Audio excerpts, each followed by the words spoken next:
नमस्कार दोस्तों, आज हम इन्वर्टेड पिरामिड मेथड अर्थात उल्टा पिरामिड शैली के विषय में पढ़ेंगे। सबसे पहले ये समझ लेते हैं कि इस टॉपिक से संबंधित आपसे प्रश्न किस प्रकार से पूछे जाते हैं। नंबर 1, समाचार लेखन की शैली पर प्रकाश डालिए। बहुत महत्वपूर्ण प्रश्न है यह। नंबर 2, समाचार लेखन की उल्टा पिरामिड शैली पर प्रकाश डालिए। नंबर 3, उल्टा पिरामिड शैली किसे कहते हैं या उल्टा पिरामिड शैली पर प्रकाश डालिए। तो आपको यह ध्यान रखना है कि समाचार लेखन की शैली उल्टा पिरामिड शैली कहलाती है। ठीक है, तो इसके बारे में समझ लेते हैं। तो जो समाचार लेखन की उल्टा पिरामिड शैली है, यह आज के समय में भी सबसे प्रचलित, प्रभावी और लोकप्रिय शैली है। यानी कि वर्तमान समय में भी समाचार लेखन के लिए इसी शैली का प्रयोग किया जाता है। इसमें ध्यान देने वाली बात यह है कि जो उल्टा पिरामिड शैली होती है, इसमें सबसे महत्वपूर्ण बात सबसे पहले बताई जाती है, उससे कम महत्वपूर्ण बात बाद में बताई जाती है, और जो बात सबसे कम महत्वपूर्ण की होती है उसे सबसे अंत में बताया जाता है।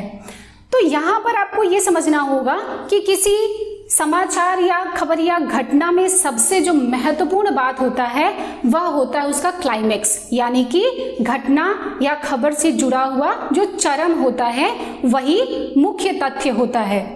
तो इस शैली की एक विशेषता यह है, सबसे प्रमुख विशेषता यह है कि इसमें क्लाइमेक्स जो होता है वह खबर के बिल्कुल आरंभ में ही दे दिया जाता है।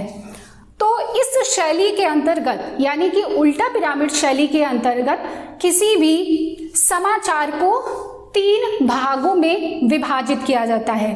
तो आप ये देख रहे हैं, ये है उल्टा पिरामिड शैली।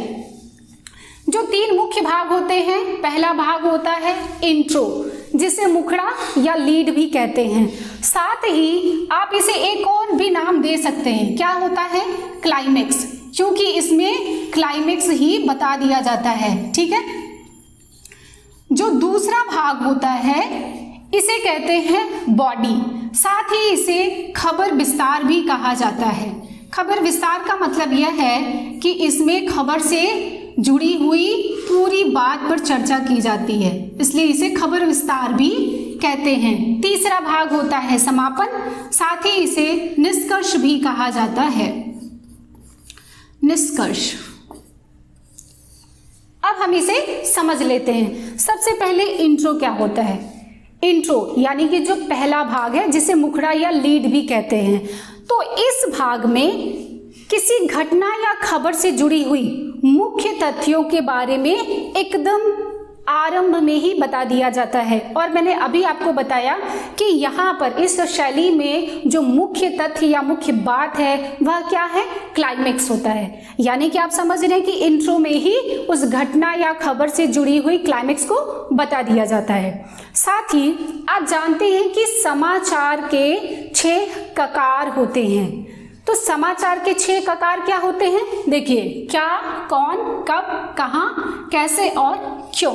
तो हम समाचार लेखन की शैली ही तो पढ़ रहे हैं ना, समाचार लेखन की उल्टा पिरामिड शैली। तो इनका कहा जाता है कि किसी भी समाचार में पूर्ण संतुष्टि तभी मिलती है जब इन 6 ककारों का उत्तर दिया जाए। तो इन 6 ककारों को इस समाचार लेखन की शैली में कब और कहाँ इनका उत्तर दिया जाता है उसे भी समझ लीजिए। तो ये जो आपका इंट्रो यानी कि जो मुखड़ा होता है, इसमें किसी घटना से जुड़ी, यानी कि घटना कब घटी, कहाँ घटी, किसके साथ घटी और क्या हुआ, यही तो उस घटना से जुड़ा हुआ क्लाइमेक्स भी होता है। तो यानी कि इंट्रो या जो मुखड़ा वाला जो पहला भाग होता है उसमें क्या, कौन, कब और कहाँ, इनका उत्तर दे दिया जाता है। यानी कि इनसे जुड़े जो प्रश्न होते हैं, यानी कि कोई घटना कब घटी, कहाँ घटी, किसके साथ घटी और क्या हुआ, ये आपको इंट्रो में ही बता दिया जाता है। ठीक है।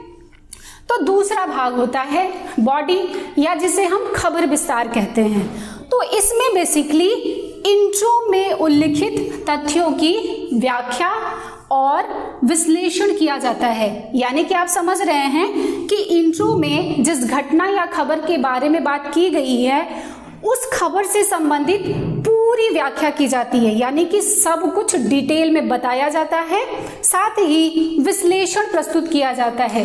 तो विश्लेषण का मतलब ही होता है क्यों और कैसे से जुड़े प्रश्नों का उत्तर दिया जाए। तो आप देख रहे हैं कि जो बचे हुए 2 ककार हैं उनका उत्तर खबर विस्तार में दे दिया जाता है। जो तीसरा भाग होता है वह है निष्कर्ष, जिसे समापन भी कहते हैं। तो उल्टा पिरामिड शैली में कोई निष्कर्ष नहीं होता। आपको मैंने पहले ही बताया कि सबसे मुख्य भाग, सबसे जो महत्वपूर्ण बात होती है वो सबसे पहले, जो उससे कम महत्वपूर्ण बात होती है वह उसके बाद, और जो सबसे कम महत्वपूर्ण की बात होती है वह एकदम अंत में दिया जाता है। तो कोई निष्कर्ष या समापन इस शैली में नहीं होता। बस समाचार का समापन करते समय इस बात का ध्यान रखा जाता है कि इंट्रो और समापन यानी कि मुखड़े और निष्कर्ष के बीच एक तारतम्यता हो, एक जुड़ाव हो, ताकि पाठक या श्रोता किसी निष्कर्ष पर पहुंच सके।